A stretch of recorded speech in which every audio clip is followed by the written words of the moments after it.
E fala, torcida São Paulina, começando aqui mais um vídeo no canal. No vídeo de agora a gente vai estar vendo aí o pós-jogo São Paulo e Botafogo, um empate que o tricolor conseguiu lá no Engenhão e eu tô trazendo todo o pré-jogo pra você. Antes de mais nada, desce aí embaixo, deixa seu like, se inscreve no canal e já comenta aí o que você achou do jogo e do resultado. Eu acho que o São Paulo, agora com esse resultado, a chance de classificação tá maior? Deixa aí, a gente vai estar assistindo o vídeo junto, no final do vídeo eu volto trazendo a minha opinião, as minhas análises, os meus comentários, a gente vai debater e comentar bastante do jogão de hoje, beleza? Créditos diretores, eu tô deixando aí na descrição, sem mais enrolação, já sabe, simbora pro vídeo. 0x0, Botafogo e São Paulo, 0x0 que olha, o discurso antes do jogo, Vitor Birner, era o seguinte, hein? O São Paulo tem que sair vivo do jogo. Saiu vivaço, principalmente se a gente considerar o que foi o primeiro tempo. Começo com o Vitor Birner, mas é bom você saber que você tem as imagens do jogo e não da mesa. Temos hoje o Pedro Ivo Almeida, temos hoje o professor Celso Zelt e o Jean Oddi. Muito boa noite, meu caro. Tudo bem, William? Obrigado pelo jantar de ontem. Não é por nada. Boa noite a você. Professor Celso Zelt, muito bem-vindo. Eu vim na noite errada, teve jantar ontem. Pedro Ivo Almeida. Boa noite aos fãs do esporte. Que alegria. Um primeiro tempo, um vareio do Botafogo, com um pouquinho de dificuldade de conclusão, um pouco de azar. Tudo isso faz parte do jogo. Muito porque o Zubeldia decidiu atender ao pedido de grande parte da torcida e mais gente que fala do São Paulo, colocando uma linha de 5 na marcação e deixando o meio-campo completamente despovoado contra um time que, ao circundar a área do adversário, tem força física, técnica, tabela. Faltou hoje só a finalização para o Botafogo. Ele errou. O jogo mostrou que ele errou. Você acha que ele atendeu o pedido de todos ou uma convicção dele? Eu acho que ele tem um elenco muito mais limitado que o do Botafogo. Sim. Ele está procurando soluções para enfrentar uma equipe que é mais forte tecnicamente, é mais forte fisicamente, que tem um investimento muito pesado. Por exemplo, o Savarino teve uma proposta para vir para o São Paulo, antes do Botafogo, alguns meses antes, o São Paulo não conseguiu contratar, e nem era o jogador mais caro. O São Paulo não tem dinheiro para contratar o Luiz Henrique, não tem dinheiro para contratar o Almada, não tem dinheiro para contratar o Igor Jesus, o São Paulo não tem dinheiro para contratar os laterais que o Botafogo contrata. Se você for olhar investimento, só investimento, o Botafogo é praticamente obrigado a passar do São Paulo, mas aí entra muito mais do que investimento. Entra o jogo coletivo, entra a parte mental, entram as escolhas dos técnicos e no segundo tempo o Zubeldia foi muito bem adiantando o Rafinha, formando 2 linhas de 4, abrindo o Alan Franco, né? Depois coloca o Elton Rato no lugar do Rafinha, porque o Elton Rato conseguia fazer a marcação, dá um pouco mais de inversão de bola. O São Paulo cresce, Paulo cresce no jogo, faz um jogo equilibrado, aí o jogo fica realmente muito igual, o São Paulo tem chances para ganhar, o Botafogo tem menos chances, mas também tem outra chance de fazer o gol. A gente vê o gol que o Caleri perde. E no final das contas, se você for olhar o resumo do jogo e o resultado final, é óbvio que o São Paulo sai mais satisfeito que o Botafogo com o resultado. Porém, a classificação está totalmente aberta, o Botafogo continua sendo um time mais forte, só que o São Paulo vai ter a seu favor no jogo de volta, o Morumbi. Pedro Ivo, o Botafogo ainda é o favorito do confronto ou o Morumbi é o diferencial? Tudo bem, William? Um abraço a você, professor, Jean, Vitor, fã de esporte com a gente. O Mar deve estar daqui a pouco com a gente. Sim, estará conosco, em loco. O Morumbi, ele ajuda, ele não decide. Ele pode ajudar o ambiente, o histórico recente, nem de meses, de alguns últimos anos, de um São Paulo competitivo, o Morumbi ajuda, mas sair do jogo de hoje achando que o Morumbi vai resolver, talvez não enxergar o que o Botafogo é capaz de fazer.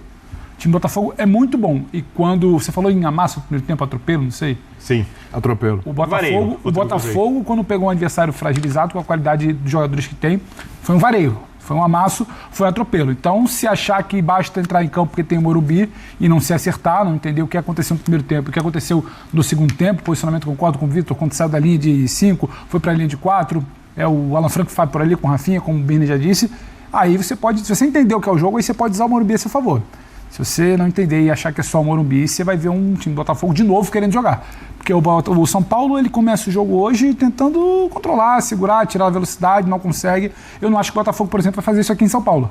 Eu acho que o Botafogo vai querer jogar em algum momento, então na maior parte do tempo. É importante, sim.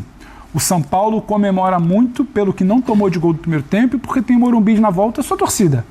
mas ele precisa entender também o que foi o jogo. E o Botafoguense se lamenta muito pelo que foi o primeiro tempo, mas eu acho que é uma lamentação também de momento. Quando ele esgota, a torcida esgota o ingresso para o jogo do Morumbi, quando você abraça seu time, quando você olha para as peças que você tem, a partida que os jogadores da frente são capazes de fazer, a partida de quem entra também é capaz de fazer, como você consegue ter pelo lado direito, o Luiz Henrique cai por dentro, o jogador que passa por fora, você consegue mobilizar bastante toda a sua linha ofensiva para criar, você também não precisa exagerar. Desculpa te interromper, só assim, essa Claro. imagem é ao vivo, tá? A torcida do São Paulo lá no Newton Santos, comemorando, feliz da vida com o empate contra o Botafogo, e tá certo, hein? Sim, e um contexto também, né, William? Esse momento é uma imagem ao vivo, a torcida adversária, ela sempre precisa esperar Isso. alguns bons minutos, quase hora, o visitante e o mandante ir embora. E como você não tomou o gol, como você segurou, 0 a como você 0, chegou a criar no segundo teve tempo... até chance com o Caleri ali. Porque ficar sentado triste ali tá certo, faz bonita festa. O torcedor de São Paulo, como deve fazer semana que vem no Morumbi, a torcida do Botafogo também, que esgotou o ingresso, também deve fazer. Agora, eu acho que entendeu o que foi o jogo de hoje para não achar que só o estádio basta na semana que vem. Zubeldia conseguiu entender no intervalo, por exemplo, e mudou. Agora, foi um bom jogo do Botafogo, fica o gol da lamentação, mas fica também uma sensação de que esse time é capaz de fazer resultado contra o São Paulo fora de casa. Tá aberto, Nardini e o Marra batiam muito nessa tecla no segundo tempo, 0-0, Botafogo querendo fazer história, o São Paulo se segurando. Tá muito aberto porque não é porque só pelo placar, é pelo que os dois times são capazes de fazer. Agora, muito interessante que o Botafogo é capaz de fazer também, porque você pegar um histórico recente, falar que o Botafogo não está satisfeito em amassar na quarta de final de Libertadores, é interessante. Mostra o que esse time quer, o que esse time vai tentar em São Paulo. Exatamente. Telinha com números desse jogo entre Botafogo e São Paulo 0-0. Já vou acionar o Mário Marra lá no Newton Santos. Botafogo teve bem mais posse de bola, 63%, olha só, hein? 22 chutes contra 6 do São Paulo. São Paulo só acertou uma no gol, o Botafogo acertou 6, o que é um percentual até baixo pelo número de chutes que o Botafogo deu contra a meta algumas de São chances Paulo. claras, né? E algumas Dentro chances da área. claras. São Paulo, por exemplo, teve uma chance claríssima que não foi na direção do gol, que é do Caleri, né? Sim. Ele bota pra cima, mas uma das mais claras ali do jogo. 4 grandes chances do Botafogo, 2 do São Paulo, 4 escanteios para o Botafogo, 1 apenas para o tricolor do Morumbi. Mário Marra chegando com a gente a partir de agora, direto do Newton Santos também, para analisar esse primeiro tempo em loco, esse empate de 0-0. O pessoal falou aqui, ó, o confronto tá aberto, mas o São Paulo diminui um pouco aquele favoritismo do Botafogo. O Botafogo pode ser favorito, mas o favoritismo no confronto diminui um pouco com esse 0-0, né, Marra? Tudo bem? Não tenho dúvida. Tudo bem, William? Prazer estar com você, com os companheiros. Eu fico pensando no torcedor que está aqui, que a gente viu fazendo a festa, William. Ele tem, vamos pensar que ele está de ônibus, ele vai ter uma estrada pela volta. Se ele volta para São Paulo com o 0-0 do primeiro tempo, ele volta muito preocupado. Se ele volta para casa, para São Paulo, com o 0-0 do segundo tempo, também fica preocupado, mas ele abre um sorriso, ele tem uma esperança, porque o São Paulo do primeiro tempo era um São Paulo que, assim, a qualquer momento vai perder o jogo. São Paulo do segundo tempo podia até perder, mas, porque também teve dificuldade, foram 14 finalizações dentro da área, isso o Botafogo conseguiu, mas o São Paulo no segundo tempo teve uma postura diferente, concordo muito com o Vitor Birner, teve uma questão tática, um ajuste tático do primeiro para o segundo tempo, que ajudou muito a fazer a diferença. O Botafogo continuou chegando, essa é a expectativa mesmo, afinal de contas o Botafogo é muito forte dentro ou fora de casa, mas o torcedor do São Paulo viu um segundo tempo que dá um pouco mais de esperança, viu, William? Dá um certo alento. Vamos lá, a gente tem personagens do jogo agora, direto lá do gramado, vamos nessa.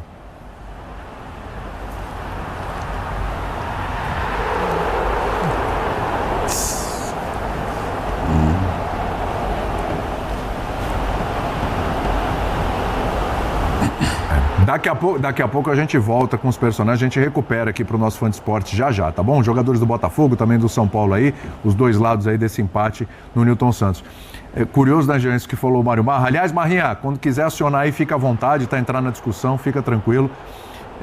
Jean, é curioso, porque meu olhar é mais ou menos por aí.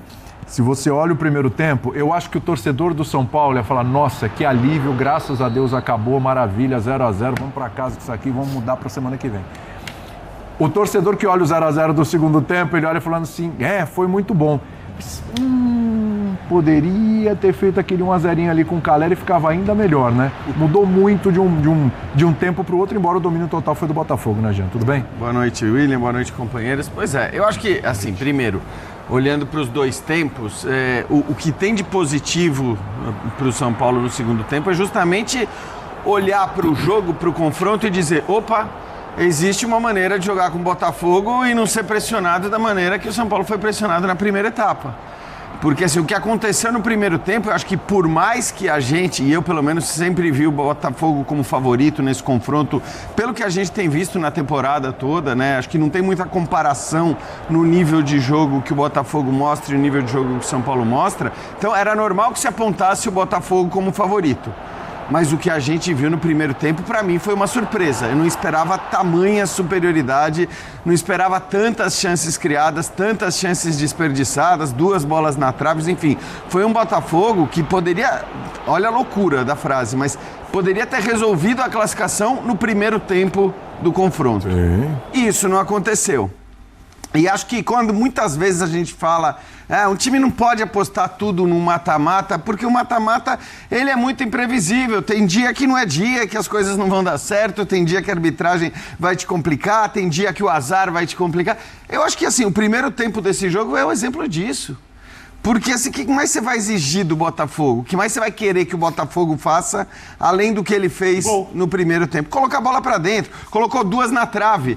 Então assim, a gente fazer qualquer crítica ao Botafogo... Foram 2, mas uma era lance impedimento, seria invalidado, então na prática foi uma. Foi até depois do impedimento, mas de qualquer maneira assim, quando a gente fala de 10 centímetros, de 5 centímetros, não dá pra falar que um time errou nisso, errou na... O Botafogo fez uma partida impecável no primeiro tempo. E poderia ter resolvido a classificação ali. É uma loucura imaginar isso. E é capaz de fazer isso fora também. E não aconteceu. Concordo. Não aconteceu. É capaz de fazer isso fora? Ok, é capaz de fazer isso fora. Mas eu acho que o próprio segundo tempo, mais do que essa lamentação porque o Calera não fez o gol, porque acho que também lamentar o fato do Calera não ter feito o gol depois do que aconteceu no primeiro tempo, nem, assim, não faz muito sentido para o que foi o jogo. Mas acho que mais importante para o São Paulo é olhar e falar, opa, pera lá, dá para jogar contra o Botafogo. Dá para não ser amassado do jeito que foi no primeiro tempo. E aí você entra com todo o fator do campo, do estádio, do apoio da torcida. Jogar no Morumbi é outra coisa pro São Paulo, a gente sabe que é outra coisa. E, cara, eu não sei, esse negócio do roteiro do primeiro jogo, ele fica na cabeça de muito torcedor. Então, aí eu não acho que o torcedor do Botafogo olha para esse jogo e fala, nesse momento pelo menos, e acho que nos próximos dias, ele não olha para esse jogo e fala... Puxa vida, mas nosso time está jogando tão bem, está produzindo tanto. Nosso time é tão bom que a gente tem condição. É claro que tem condição. Mas vai confiante, né? Mas vai... Então, não acho que, assim... Eu acho que aquela coisa meio mística do mata-mata de você falar, cara, olha a quantidade de chances E do Botafogo, perdida. né, Jean?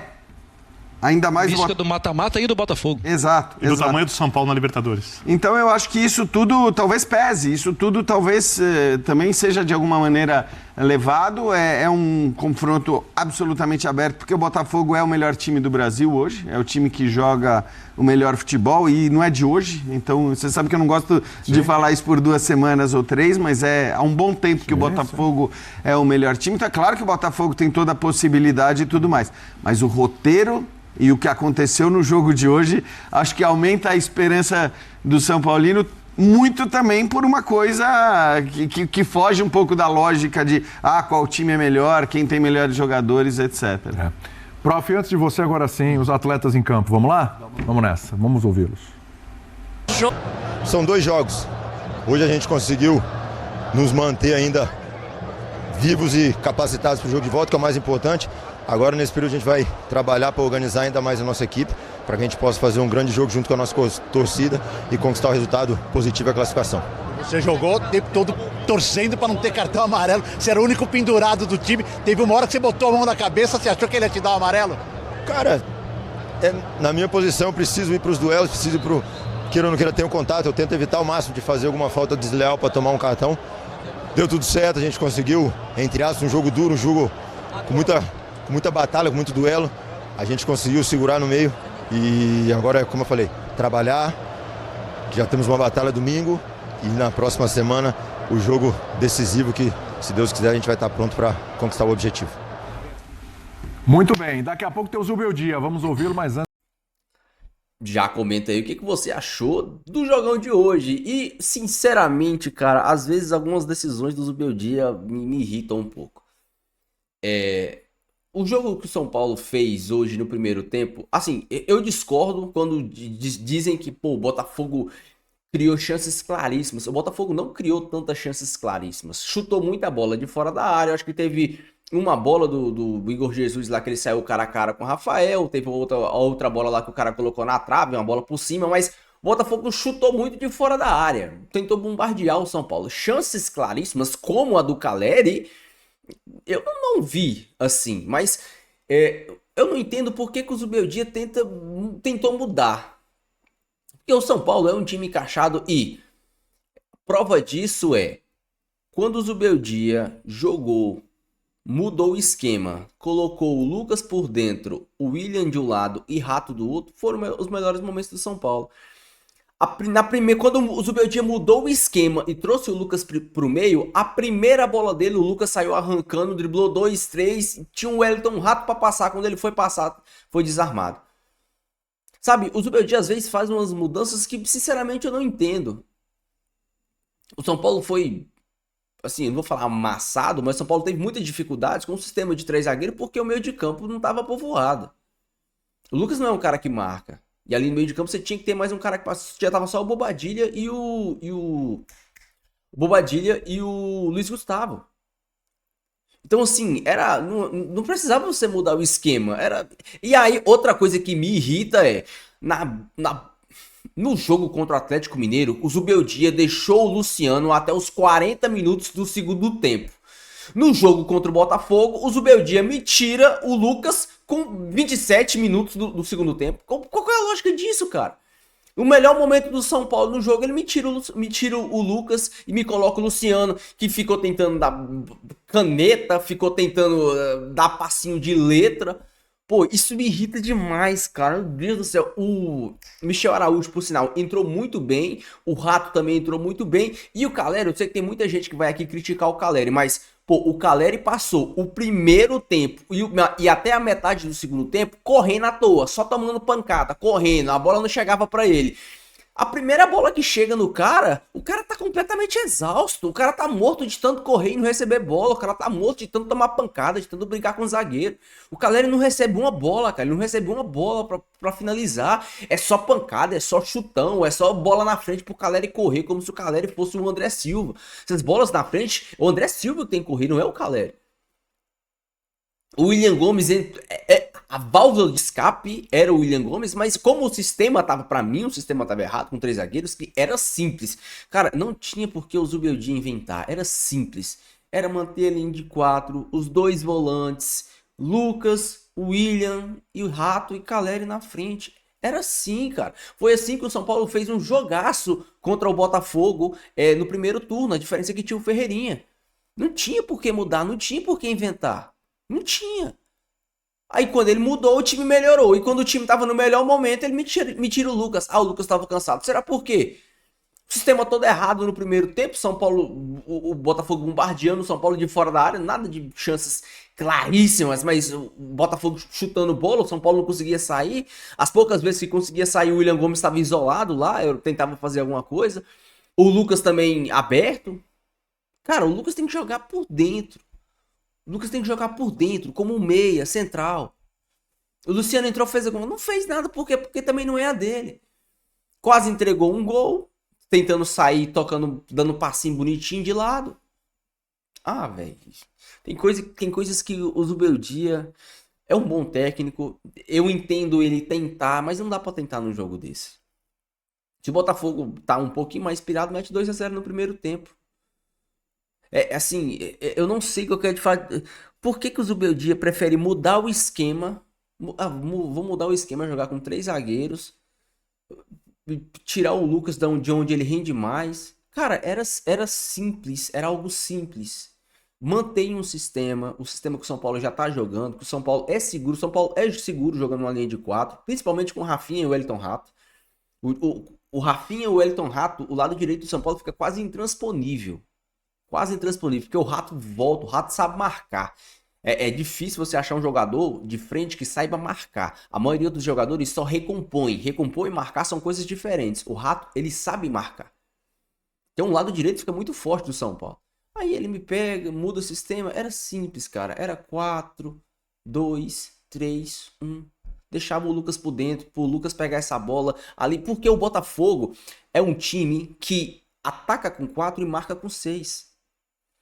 Os dois meias do Botafogo, o Almada e o Jesus lá, acho que é Jesus o nome dele, Matheus Henrique, sei lá. Os dois meias do Botafogo, eles não marcam.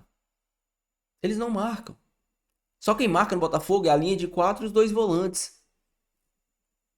Então não precisava fazer muita coisa. O Zubeldia foi inventar. Pelo menos voltamos com o empate. E aqui no Morumbi, se o Zubeldia não inventar, o São Paulo tem totais condições de sair classificado. Deixa sua opinião, deixa seu comentário, quero muito saber. E não esqueça de deixar o seu like e se inscrever no canal. Beleza? Fiquem todos com Deus, até o próximo vídeo. E valeu!